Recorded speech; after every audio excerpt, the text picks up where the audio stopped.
अगर आप 2023 में अपने बिजली के बढ़ते हुए बिलों से तंग आकर सोलर सिस्टम को इंस्टॉल करवाना चाह रहे हैं, so this video is for you.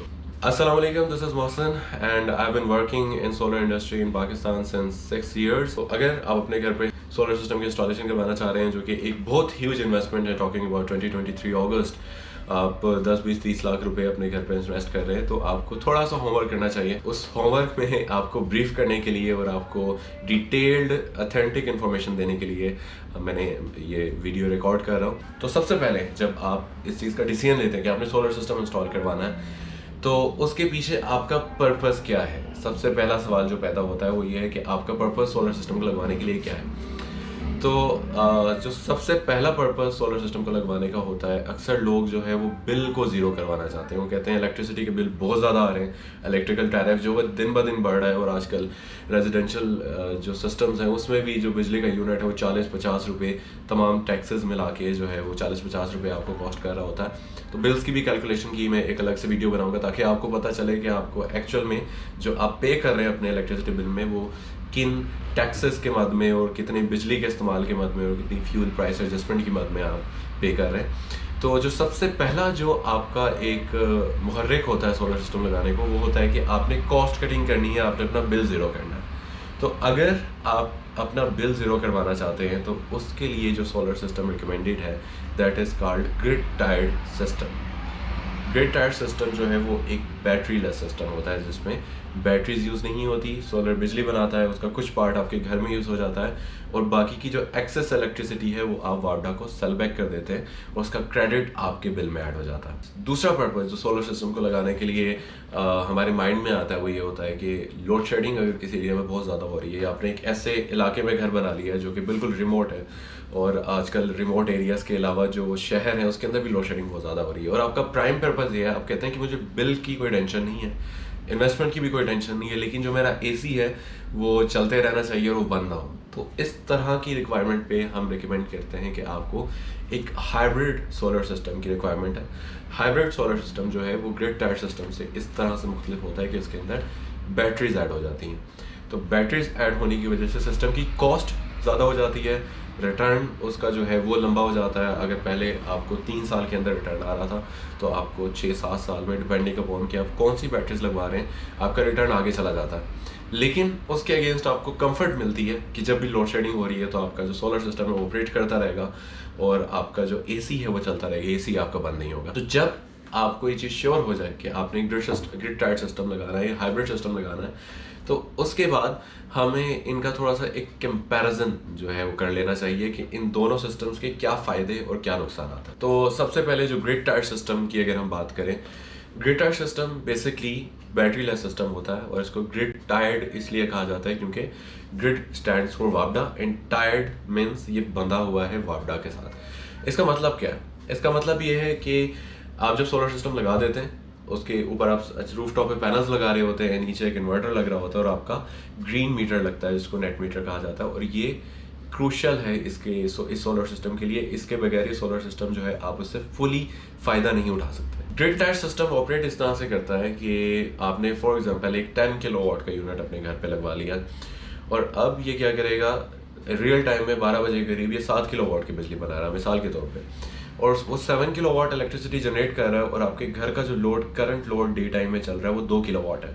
तो ये क्या करेगा कि 2 किलोवाट इलेक्ट्रिसिटी आपके घर को देगा, और रेस्ट ऑफ द 5 किलोवाट्स जो एक्सेस इलेक्ट्रिसिटी बन रही है उसको एक्सपोर्ट कर देगा, वापडा को सेल बैक कर देगा। ये यूनिट जो कि आपने एक्सपोर्ट कर दिए हैं, ये यूनिट्स बाद में एडजस्ट हो जाते हैं आपके बिल के अंदर, और आपको इनका क्रेडिट मिल जाता है। और यही यूनिट्स अब रात को, जो ऑफ पीक पीरियड जब स्टार्ट होता है, रात के 11 बजे के बाद का जो टाइम होता है, तो उसमें आप एसी इलेक्ट्रिसिटी को इस्तेमाल कर सकते हैं, और अल्टीमेटली आपका जो बिल है वो उससे ज़ीरो हो जाता है, गिवन कि आपका सोलर सिस्टम कम्प्लीटली और अच्छी तरह से डिज़ाइन किया गया हो। इस सोलर सिस्टम के बेनिफिट्स बहुत ज़्यादा हैं कि आपको सिर्फ इसकी क्लीनिंग करनी पड़ती है। इसका रेट ऑफ रिटर्न, यानी कि जो आप इन्वेस्टमेंट इसमें पुट कर रहे हैं XYZ अमाउंट, वो तकरीबन 3-3.5 साल के अंदर रिकवर हो जाती है। तो 3-3.5 साल के अंदर रिकवर करने के बाद जो आपका सिस्टम बिजली बना के दे रहा है, वो एक तरह से रेवेन्यू आपके लिए जनरेट करके दे रहा है, जो कि हर महीने आपके बिल को ज़ीरो करने में हेल्प आउट कर रहा है आपको। तो क्लीनिंग की सिर्फ ज़रूरत होती है पैनल्स को, कि आप पैनल्स को साफ़ रखें, इन्वर्टर की जो है वो आप एक दफ़ा ब्लोर से सफाई कर दें, आप वीकली पैनल्स को साफ करें, तो इससे ज़्यादा इस सोलर सिस्टम को कोई मेंटेनेंस की ज़रूरत नहीं होती। तो अगर आपके सोलर सिस्टम को अच्छी तरह इंस्टॉल किया गया है, इसकी अर्थिंग एंड प्रोटेक्शंस वगैरह प्रॉपर्ली लगाई गई हैं, तो ग्रिड टाइड सिस्टम्स में जो प्रॉब्लम्स हैं, फ्रीक्वेंसी ऑफ फॉल्ट्स हैं, वो बहुत कम है। लेकिन ग्रिड टाइड सिस्टम का एक नुकसान है, और वो एक नुकसान अक्सर लोगों को बहुत ज़्यादा लगता है, और वो एक जो इसका डिसएडवांटेज या ड्रॉबैक है वो ये है कि जब लोड शेडिंग होती है तो आपका सोलर सिस्टम आपको बैकअप नहीं देता। उसका मतलब ये है कि अगर दिन के वक्त भी लाइट चली जाती है तो आपका सोलर सिस्टम बंद हो जाता है। तो यहाँ पे लोग कहते हैं कि अगर मैं इतनी ज़्यादा इन्वेस्टमेंट कर रहा हूँ और उसके बाद भी अगर सोलर सिस्टम बंद हो जाता है, लाइट चली जाती है, कोई ऐसा ब्रेकडाउन हो जाता है कि 10-12 घंटे के लिए लाइट नहीं आ रही, पाकिस्तान में कुछ भी हो सकता है, तो तब मुझे सोलर सिस्टम का क्या फ़ायदा होगा। सो डेफिनेटली ये इस सिस्टम का एक ड्रॉबैक है जिसको कवर कर सकते हैं आप एक यूपीएस लगा के या एक छोटा हाइब्रिड सिस्टम लगा के, ताकि आपको एक बैकअप मिलता रहे। इसके बरक्स जो एक हाइब्रिड सिस्टम होता है, हाइब्रिड सिस्टम्स में बैटरीज ऐड हो जाती हैं। तो बैटरीज ऐड होने की वजह से आपको एक बेनिफिट ये होता है कि जब भी लोड शेडिंग हो रही है, आपका जो सिस्टम है, सोलर सिस्टम, वो ऑपरेट करता रहेगा, और आपका जो एसेंशियल लोड है या वो लोड जो कि आपने अपनी सोलर के साथ कनेक्ट किया है, तो वो आपका लोड चलता रहेगा। दिन में अगर प्रोलॉन्ग लोड शेडिंग भी हो जाती है, मतलब 10-12 घंटे की लाइट चली गई है, तो अगर सूरज निकला हुआ है तो आपका सोलर सिस्टम आपके घर को चलाता रहेगा, और रात के वक्त आपको एक स्पेसिफिक आवर्स का सोलर सिस्टम बैकअप देता है। और यहाँ पे ये सवाल पैदा होता है कि क्या इस सिस्टम में आप नेट मीटरिंग करवा सकते हैं? या डेफिनेटली आप इस सिस्टम में नेट मीटरिंग करवा सकते हैं, लेकिन इसमें सेविंग का एलिमेंट कुछ कम होता है। और उस एलिमेंट कम होने की वजह ये है कि जब दिन में सोलर बिजली बना रहा है, इलेक्ट्रिसिटी जनरेट कर रहा है, तो आपका जो लोड को इलेक्ट्रिसिटी सप्लाई करने के बाद आपका सोलर सिस्टम बैटरीज को भी चार्ज कर रहा होगा। तो पहले जहाँ पे हमारे पास सिर्फ 2 लोड कंजप्शंस थी, आपका सबसे पहले आपका लोड था और बाकी की इलेक्ट्रिसिटी एक्सपोर्ट हो जाती थी। लेकिन हाइब्रिड सिस्टम में क्या होता है कि आपके पास 3 लोड यूटेंसिल्स बन जाती हैं। सबसे पहले जो है वो आपका घर का लोड होता है, उसके बाद आपकी बैटरीज होती हैं, और उसके बाद जो इलेक्ट्रिसिटी बचती है वो एक्सपोर्ट हो जाती है। और इस सिस्टम में सेविंग का एलिमेंट कम होने की एक और वजह भी है, जिसको हम रेट ऑफ रिटर्न कहते हैं। रेट ऑफ रिटर्न आसान अल्फाज में इस टर्मिनोलॉजी का इस्तेमाल किया जाता है कि आपको ये बताया जाए कि आप जो इन्वेस्टमेंट कर रहे हैं, मिसाल के तौर पे आप अभी 30 लाख रुपए लगा रहे हैं, तो सोलर सिस्टम लगाने से आपकी जो इन्वेस्टमेंट है वो कितने साल में रिकवर होगी, 3 साल में, 4 साल में, 5 साल में।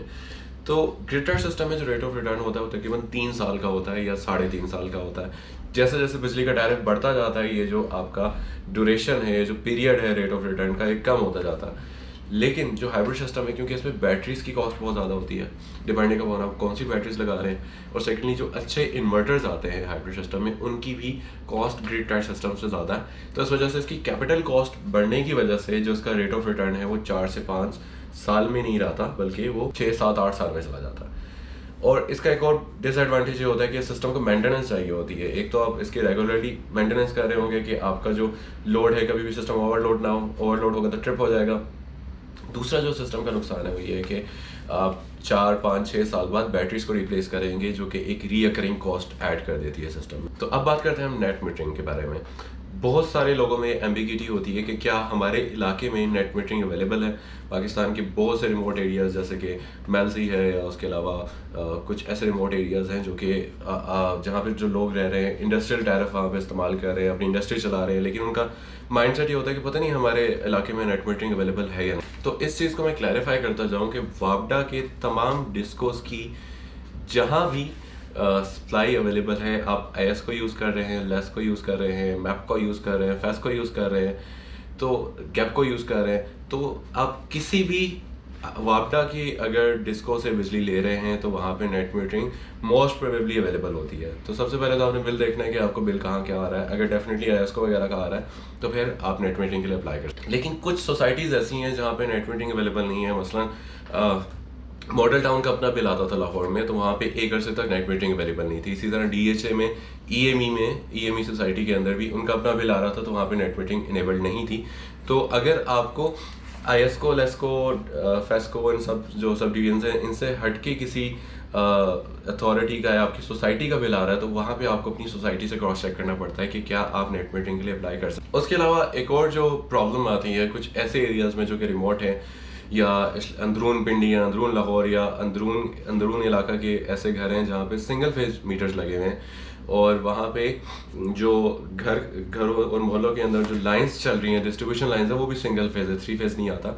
तो वहाँ पे आप नेट मीटरिंग के लिए तो अप्लाई कर देंगे, लेकिन आपके मोस्टली जो नेट मीटरिंग इनेबल्ड इन्वर्टर्स हैं वो सारे 3 फेज होते हैं, तो इसलिए वहाँ पे 3 फेज सिस्टम का चलना थोड़ा सा मुश्किल होता है। तो इसलिए आपने, अगर आपके इलाके में सिंगल फेज केबल आ रही है, तो आपने अपने जो SDO है उससे कंफर्म करना है कि क्या यहाँ पे आप 3 फेज सप्लाई मेरे घर तक पहुँचा सकते हैं, क्योंकि मैं एक 3 फेज सिस्टम या नेट मीटर लगवाना चाह रहा हूँ जिसके थ्रू एक 3 फेज इन्वर्टर चलेगा। तो वहाँ पे आपको अपने जो SDO है उससे आपको कांटेक्ट करना। अब नेट मीटरिंग जो है वो बहुत ब्रॉड टॉपिक है कि इस पे नेट मीटरिंग किस तरह से होती है, नेट मीटरिंग के एक्सपेंसेस कितने हैं, फीसेस कितनी हैं। आप में से बहुत से लोगों ने पिछली वीडियोस में कमेंट किए थे कि नेट मीटरिंग के प्रोसीजर के बारे में बताएं, तो उस पर मैं एक सेपरेट वीडियो बनाऊंगा जिसमें तमाम जो प्रोसीजर है, जो इसकी रेगुलेटरी बॉडीज़ हैं जो कि तमाम इस लाइसेंसिंग के प्रोसेस को अप्रूव करती हैं, तो उनकी डिटेल्स सारी उस वीडियोज़ में होंगी। तो फिलहाल नेट मीटरिंग के बारे में यहाँ पर आपको इतनी डिटेल्स मिलेंगी। सबसे बड़ा क्वेश्चन है वो ये है कि आपने वेंडर का इंतखाब कैसे करना है जो कि सोलर सिस्टम लगा रहा हो। तो ये एक ऐसा क्वेश्चन है जो कि बहुत ब्रॉडली सुनने को मिलता है और बहुत से लोगों के माइंड में आता है कि यार मैं सोलर खुद ले लूँ, प्लेटें श्लेटें ख़रीद के खुद लगा लूँ, या फिर मैं किसी कंपनी से लगवाऊँ, किसी इंस्टॉलर से लगवाऊँ, या किसी कंपनी से लगाऊँ, तो किस चैनल के थ्रू मुझे सोलर सिस्टम इंस्टॉल करवाना चाहिए। सो बेसिकली ये आपकी अपनी चॉइस है, एक इंडिपेंडेंट राय होती है हर किसी की। कुछ लोग कहते हैं कि मुझे एक प्रीमियम प्रोडक्ट चाहिए, एक कंपनी चाहिए जिसकी सेल्स का स्टाफ हो, आफ्टर सेल्स का स्टाफ हो और जिसका रिमोट मॉनिटरिंग का एक स्टाफ हो। तो ये एक इंडिपेंडेंट चॉइस है जो कि पर्सन टू पर्सन वेरी करती है। लेकिन इसका एक आसान सोल्यूशन मैं ये बता देता हूँ कि मार्केट में 3 तरह की कंपनीज ऑपरेट कर रही हैं। सबसे पहले वो कंपनीज हैं जो कि लाइसेंस्ड है ADB, नेप्रा, PEC और SECP से। ये वो तमाम Tier 1 कंपनीज हैं जो कि सोलर सिस्टम्स इंस्टॉल कर रही हैं और जो कि बहुत पहले से सोलर सिस्टम इंस्टॉल कर रही हैं। इस पर से अक्सर कंपनीज बहुत पुरानी हैं जो कि ये सर्विसेज प्रोवाइड कर रही हैं। लेकिन डेफिनेटली एक कंपनी अगर रजिस्टर्ड है और वो आपको आफ्टर सेल्स देती है, उसके रिमोट मॉनिटरिंग का एक सिस्टम है कि वो बैठ के देखते हैं कि यार सिस्टम में कोई मसला तो नहीं आ रहा, और अपने ऑफिस से ही जो है उसको रेक्टिफाई कर देते हैं, आइडेंटिफाई कर लेते हैं कि प्रॉब्लम क्या है। और उनकी एक इंजीनियरिंग की कॉस्ट होती है, उनका एक स्टाफ है, कोई 100, 150, 200 लोगों का एक स्टाफ होगा जो कि इस तमाम प्रोसीजर को देख रहा होगा। आपको सर्विसेज दे रहे हैं तो सेल्स की टीम आ रही है, इंस्टॉलेशन के लिए इंस्टॉलेशन की टीम आ रही है। तो इस तरह की जो कंपनीज हैं जो कि रजिस्टर्ड है, जिनका अपना एक प्रॉपर स्टाफ है, प्रॉपर एक ऑफिस है, तो डेफिनेटली वो आपसे एक प्रीमियम चार्ज करती हैं। और प्रीमियम जो है वो आजकल जो सोलर की मार्केट है, जितना कंपटीशन बढ़ चुका है, जितनी तरह की कंपनीज रजिस्टर हो चुकी हैं, तो ये प्रीमियम लाख, 1.5 लाख, 2 लाख तक वेरी करता है। जब आप इन रजिस्टर्ड कंपनी से रब्ता करते हैं तो यहाँ पर एक और प्रॉब्लम आता है जो कि टैक्स का है। तो वो लोग जो कि टैक्स रिटर्न फाइल करते हैं उनके लिए तो ये बहुत एक फेवरेबल चीज़ होती है, क्योंकि वहाँ पे आप टैक्स पे कर रहे होगे जो कि 1.5 से 2 लाख का टैक्स होता है, डिपेंडिंग ऑन कि आप 10-15 किलोवाट का अगर सिस्टम लगवा रहे हैं, तो वो टैक्स आप अपनी रिटर्न के अंदर उसको क्लेम करवा सकते। लेकिन अगर आप पैसे बचाना चाहते हैं, आप कहते हैं मैंने टैक्स नहीं देना, तो उसके लिए फिर कैश पेमेंट्स, अक्सर जो रजिस्टर्ड कंपनीज हैं वो कैश पेमेंट जो है उसको अलाउ नहीं करती। तो वहाँ पे फिर आपको थोड़ा सा एक प्रॉब्लम हो जाता है और आप कहते हैं मैं किसी ऐसी कंपनी की तरफ जाऊँ जो कि कैश भी डीलिंग कर रही हो और उसमें जो आपको टैक्स का एक रिलीफ है वो मिल जाए। तो यहाँ पे आती हैं सेकंड टियर की कंपनीज। जितने भी पाकिस्तान में बड़े सोलर ग्रुप्स थे, बड़े सोलर टाइकॉन्स थे, आपने बहुत बड़े बड़े नाम सुने हुए होंगे जिनको मैं यहाँ पे कोट नहीं करूँगा। तो अब उन्हीं की टीम्स जो हैं उन्होंने आगे जाके, क्योंकि सोलर की मार्केट में बहुत स्कोप है और आने वाले 10-15 साल में भी पाकिस्तान में एक अच्छा स्कोप रहेगा इस इंडस्ट्री का, तो उन्होंने कुछ मज़ीद कंपनीज लोगों ने रजिस्टर करवाई और अब मार्केट में आप जहाँ जिस एरिया में जाए तो आपको वहाँ पे सोलर की कंपनी लाजमी मिलती है। तो अब इसमें कुछ अच्छी प्रोफेशनल कंपनीज भी हैं, लेकिन मोस्टली जो कंपनीज है वो रजिस्टर्ड नहीं है ADB से। ADB के पैनल पे बहुत कम आपको इनमें से कंपनीज नज़र आती हैं। और लेकिन ये होता है कि ये आपको थोड़ा सा प्राइस प्रीमियम दे देती हैं, आपको टैक्स से रिलैक्सेशन दे देती है, तो इनको आप चूज़ कर सकते हैं एक सेकंड टियर कंपनीज की कैटेगरी के अंदर। और अगर मैं थर्ड टियर कंपनीज या थर्ड टियर वेंडर्स की बात करूँ तो कुछ लोग जो कि सोलर सिस्टम की इंस्टॉलेशन प्रोवाइड कर रहे हैं वो क्या करते हैं कि वो आपको ऑफर कर देंगे कि मैं सोलर सिस्टम लगा देता हूँ। वो एक इंडिविजुअल होगा, उसने कहीं से इंस्टॉलेशन टीम पकड़नी है, कहीं से पैनल उठाना है, कहीं से इन्वर्टर उठाना है, और वो उसने आपको कोट कर देना है। तो वहाँ से आपको एक प्राइस प्रीमियम तो काफ़ी ज़्यादा कम हो जाता है, क्योंकि वो बहुत एक कॉम्पिटिटिव आपको प्राइस देते हैं। लेकिन प्रॉब्लम ये होता है कि सबसे पहले वर्कमैनशिप उनका, क्योंकि एक क्रॉस चेक नहीं हो रहा, चेक एंड बैलेंस नहीं है, तो हो सकता है कि आपको वर्कमैनशिप उस तरह की नहीं मिल सके जैसी आप एक्सपेक्ट कर रहे हैं। दूसरी चीज़ें होती है, क्योंकि अब वो कंपनी एज सच रजिस्टर्ड नहीं है, तो जो वारंटी क्लेम्स हैं, जो अगर खुदा न खास्ता आपके इन्वर्टर में कोई मसला आता है, पैनल्स में कोई मसला आता है, तो वारंटी क्लेम्स का आपको बाद में इशू आ सकता है। एक वन मैन आर्मी है, तो कल को अगर कोई मसला आता है तो ये चीज़ बहुत ग्रे एंड वाइट होती है कि वो शख्स आके आपको आफ्टर सेल सर्विसेज देगा या नहीं देगा। तो ये 3 तरह की आपको कंपनीज मार्केट में नज़र आएंगी। तो डिसीजन इज़ योर्स कि आप अगर थोड़ा सा प्रीमियम पे करके एक रजिस्टर्ड कंपनी की तरफ जाते हैं तो आप अपनी इन्वेस्टमेंट को काफ़ी हद तक सिक्योर कर लेंगे, क्योंकि कल को कोई मसला आता है तो वो आपको आफ्टर सेल्स दे रही होगी वो कंपनी।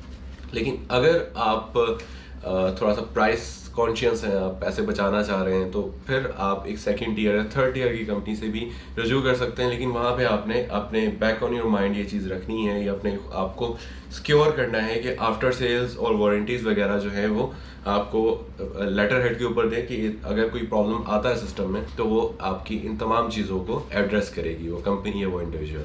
तो जनाब वीडियो होगी थोड़ी सी लंबी, और इसमें कुछ मज़ीद पॉइंट्स भी मैं ऐड करना चाह रहा था, लेकिन वो जो पॉइंट्स हैं मैं अगली किसी वीडियो के अंदर एड्रेस करूंगा। सो फार अगर आपने एंड तक ये वीडियो देखी, सो आई एम रियली ग्रेटफुल कि आपने जो है वो तमाम वीडियो देखी, और एंड आई होप कि आपकी जो क्यूरीज हैं उनको मैं रिजॉल्व कर सकूँ। आपका कोई भी क्वेश्चन है, कोई भी सोलर से रिलेटेड क्यूरी है, या कुछ भी आपको लगता है कि यार ये सोलर में मैं ये करूँ, या कोई भी आप सजेशन लेना चाहें, तो जब कमेंट कीजिए नीचे, मैं उन तमाम कमेंट्स के रिप्लाई ज़रूर करूँगा। और उसके अलावा आई रियली अप्रिशिएट कि अगर आप ये वीडियो देख रहे हैं तो डेफिनेटली आप रिन्यूएबल एनर्जी को एडवोकेट करने जा रहे हैं, और आप एक ग्रीन एनर्जी की तरफ एक स्टेप लेना चाह रहे हैं, जो कि बहुत कमेंडेबल है। और आई होप कि आपका ये जो एक्सपीरियंस है ये अच्छा रहे।